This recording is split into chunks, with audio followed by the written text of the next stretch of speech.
مال افريقيا ما سووا شيء، ما فازوا وشرق وما فازوا على عرب اسيا يا والجزائريين 5 وضربوا البحرينيين 5-1 ما في يعني قال ما فزنا اليوم بنراويكم فازوا 5-1 يا عبد العزيز. قد الله ما شاء الله. الله يحطني في موقفك يعني اليوم. اي والله يا اخي كابتن، يعني هو اللي صار حصلنا المدرب شوي للاسف، يعني خالد تقدم له كل الدعم، معطينا كل الامكانيات، كل شيء في يده متوفر، عنده افضل العناصر الموجوده في البحرين حاليا، لاعبين كاسماء اللهم لك الحمد، يعني حققوا من الانجاز بدل الانجاز انجازين، فريق لا يستهان فيه، الكل كان يشيد ويتكلم فيه. لكن اليوم لما نشوف احنا يعني بعض اللاعبين في مواقع يعني ينزلهم او يلعبهم مو في مواقعهم، ما ممكن لاعب يقدر يعطي او قاعد يعني يقدم ما عنده، فلذلك شفنا التخبطات، شفنا بعض الامور اللي فيها. اليوم هو كشف اوراقه حقيقه حق جميع كل من يتابع المنتخب البحريني. انت اليوم كمدرب كقدرات شفناك اليوم ان انت هذه امكانياتك، ما تقدر يعني تسير شؤون المنتخب حسب اللي هو المطلوب، وحسب ان انت تحافظ على الانجازات اللي تحققت. فلذلك انا اتمنى فعلا من كل قلبي انه يتم فعلا اخذ القرار المناسب ومحاسبه المدرب على هذا الوضع، لان لا يمكن يعني نضحي في امور اللي جايه. عندنا كاس الخليج ان شاء الله في 26 شهر 9 في جده، نتمنى ان احنا نكون على الاقل من الان نستعد حق هذه الكاس ونحافظ على موقعنا، ولا نقعد نترك احنا الحمل عند المدرب اللي ضيع علينا تصفيات كاس العالم، والحين ضيع علينا كاس العرب، وفي النهايه يعني لا بكاء على اللبن المسكوب يعني. فنتمنى ان شاء الله يتم اتخاذ القرار، وانه يتم ان شاء الله لمه اللاعبين وحفاظهم ورجعة معنوياتهم ونفسياتهم بإذن الله إن شاء الله. نفسية تعبانة جدا، الشارع الرياضي الكل يعني المسؤولين اللاعبين الكل تعبان حقيقة من اللي شفناه من خلال تصفيات كأس العالم ومن خلال هذه البطولة خالد، وما أعتقد أننا نقدر نتحمل يعني أكثر من ذلك. علي بن الشيخ يعني كشرتوا عن انيابكم اليوم أنت مبسوط وفرحان. هذول هم محاربي الصحراء اللي احنا نعرفهم. هذول هم ها مبروك. الله يسلمك. اليوم صح كانت الفرحة، قالوا 15 دقيقة الأولى ند كانت البحرين تحرك شوية وسجلوا مام هدف ولغاه الاربيت بور الاوفسايد، ولكن من بعد كي بدينا تفضل ما عليك من احمد الرواس قاعد يتكلم، تفضل. كي بدينا نستحوذوا على الكرة ونلعبوا الكرة الصغيرة هذيك وكذا، ولا واش يديروا البحرين ولاو يحطوا لنا باش يديروا لنا البريسينغ. نعم. هنايا اللاعبين تاعنا ولاو يستعملوا لاباس تقصير لي لين كما يقولوا الخطوط. زين. ولهذا سجلنا تقريبا الاهداف، راك شفتهم تقصير الخطوط، يروح يمدوا الكره من الرواق الايمن، عاود يرجعها ويحطها للداخل، ومن بعد من التماتيك وحنا غير ندومينيو فيهم، ان نجم نقول لك تغلبنا عليهم مده 85 دقيقه او 80 دقيقه. كي زاد الشوط الثاني دخل البراهيمي اللي كنت نتكلم لك عليه، دخل البراهيمي عرف كيفاش يمشي الكره، كيفاش يدير ثقه، اللاعبين يديروا ثقه فيه، لان كان يلعبوا كره صغيره ولحقنا وين سجلنا 2 أهداف 5، وسجلنا كنا نجمو نسجلوا اكثر. بكل صراحه البحرين اليوم كانت محظوظه، ماشي فوضى، ما نقولوا ما تزعلش علينا، كانت ضعيفه. وجود سعيود فرق برضه النهارده. دخل سعيود عشان كنت بتتكلم عليه امبارح. يعطيك الصحه. سعيود كي دخل حط هذيك الثقه للاعبين، لانك تشوف بولبينا ولا تشوف بركان هذاك رقم 9 اللي اليوم دار كان مقابله قويه، سجل هدفين ومد 2 باس، دونك 4، خرج احسن لاعب في المقابله، ولو هو شاب صغير ويلعب هنا في القطر. بولبينا كان دار مقابله كما يلزم الحال، مش طبيعي بولبينا، سجل 2 أهداف.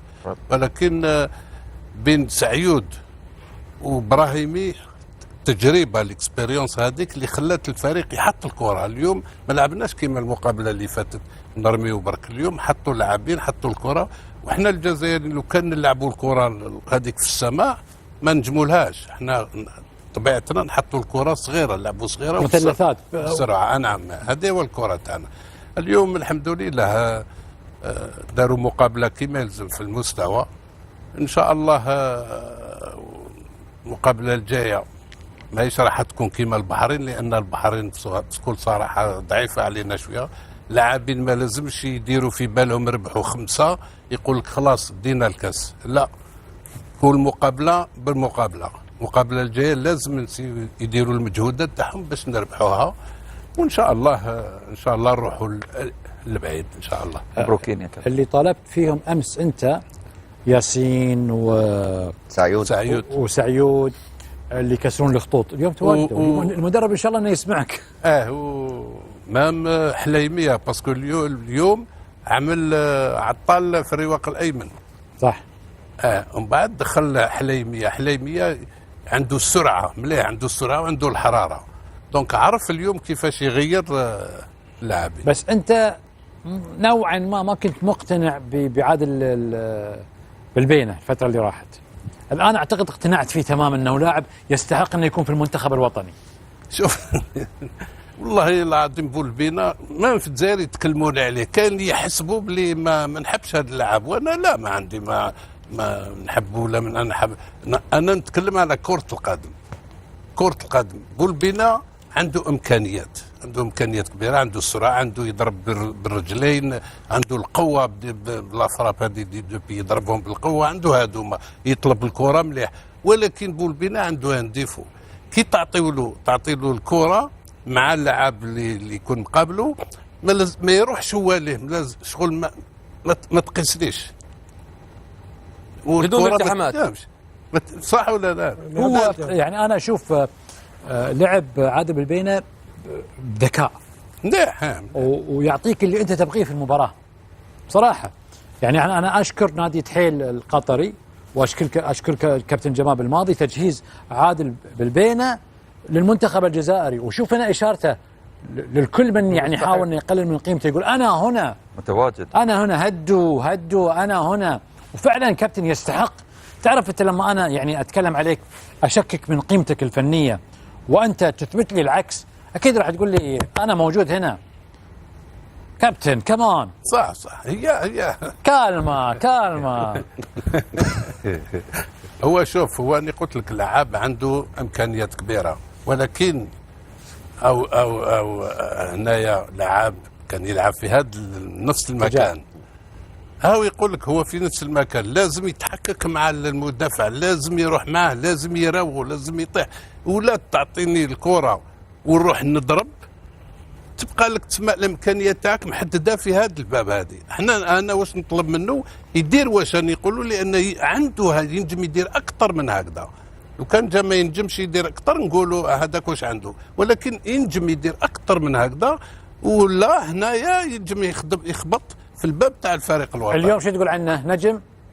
وين؟ اليوم في المقابله تاع اليوم. المقابله تاع اليوم دار مقابله في المستوى، نعطيه اكسلانت. وزيد هو انا على حسابي ممكن نكون غلط. انا ليا بولبينا ما نلعبوش كثير على الرواق الايمن، نلعبوا بين كيما راس حربه، لانه هو راك شفت الهدف اللي سجل وعطاها له ابراهيمي، ما استناش غير ضرب، عنده القوه منا ومنا، وعنده هذيك السرعه، ينجم يفيدنا اكثر. ولكن كاين تما قالنا هذاك الشاب بركان اللي هو قالنا في المستوى، نتمنوا له عنده مستقبل لا باس عليه. انا بصراحه فرحان في وجود ابراهيمي، كنت اطالب انه يكون يلعب من المباراه الاولى. نعم.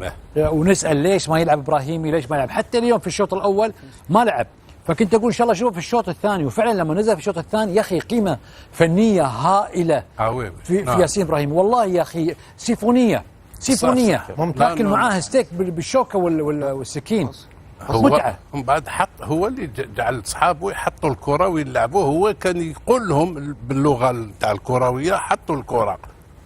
والتما اللي ولات البحرين ما صابتش روحها، لان سجلنا وكنا نجموا نسجلوا اكثر.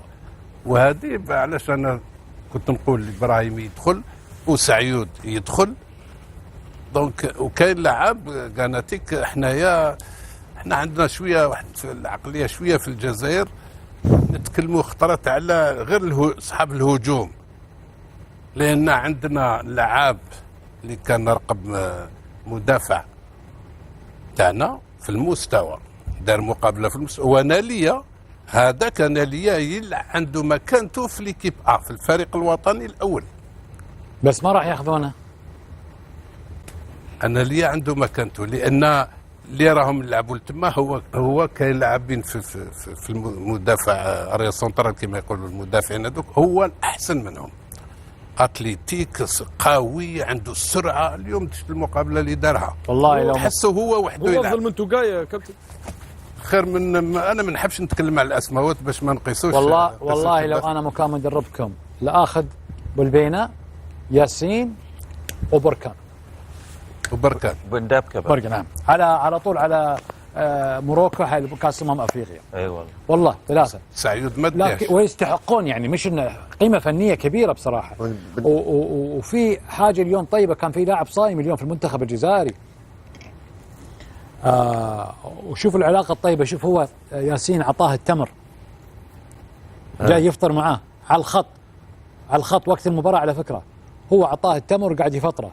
يعني هذه ترمز الى وقت اذان المغرب، على فكره هذه ان كانت ترمز الى العلاقه الوديه. مش والله انا عارف اللاعب ممكن يروح ياكل يجهزها هي الاخصائي تبعه، لكن لا، اللاعب قاعد ياكل لي لاعب، او لاعب يحرص ان اللاعب الاخر يفطر من التمر، وهذا الشيء بصراحه يعني احنا شوف الاسم هذا عباده ديجا حبوا يديوه الاهلي تاع مصر، والاهلي كي يحبوا يديو لعابهم يعرفوا يختاروا اللاعبين. مدافع في القمه هذا، نعم، شنو ما يتكلموش عليه بزاف الصحفيين. ليش؟ ايه ما نعرف دوكا عباك دوكا العالم الرياضي هذا تبدل. ننجم انايا ننجم عباده هذا مثاله، ننجم نخلص الناس في لي ريزو سوسيو ويتكلموا عليه ويرجعوه احسن مدافع. وكاين اللي ما يديرش هذا الشيء، هذا خاطئ، يلعب كرة القدم وخلاص، يخلي الامور تمشي على حالها. الناس على طول بتركز مع المهاجمين ولاعيبه خط الوسط اللي بتجيب اهداف، وعشان كده في لعيبه كتير بتبقى كويسه مظلومين. يعني احنا شفنا مستوى محمد كانو بيدي امبارح درس لكل اللعيب بيلعب على الدايره في اي نادي وفي اي منتخب. الكره السهله اللي بيدافع وطول الضرب وبيزود وبيروح وبيجي، كره سهله يا خالد. لاعب جميل محمد كنو، كره سهله. ايوه خالد. اليوم انا طلعت العصر، رحت بالمترو، استخدمت المترو من محطة سوق واقف، نعم، رحت للبلاجيو، جمهور جزائري، وقعدت سولفت معاهم، كلهم جايين من الجزائر. خالد قالوا احنا نزلنا ترانزيت في تركيا وطلعنا كم ساعة يا اخي، وما شاء الله خلوا المترو ولا اروع والله. ليتك 1 2 3 عندي مصور خالد، مصور، وهي كلها ما يطلع فيديوهات. إيه؟ 1 2 3 فيفا الجيري 1 2 3، واعطوني هدايا حتى، قالوا اسمع خذها خليني معاك. لو سمحت برك، البارح سالتني على نسيت اسم، ماذا بيا نقولوا لعلك قلت لي شكون هما اسطورات في الجزائر، قلت لك بلومي ماجار عصاد، ولكن نسينا قانا، نسيت محرز اللي هو قانا اسطوره في كره القدم. تقصد رياض محرز؟ نعم. رياض محرز نسيتوه باش ما نحيولوش حقه.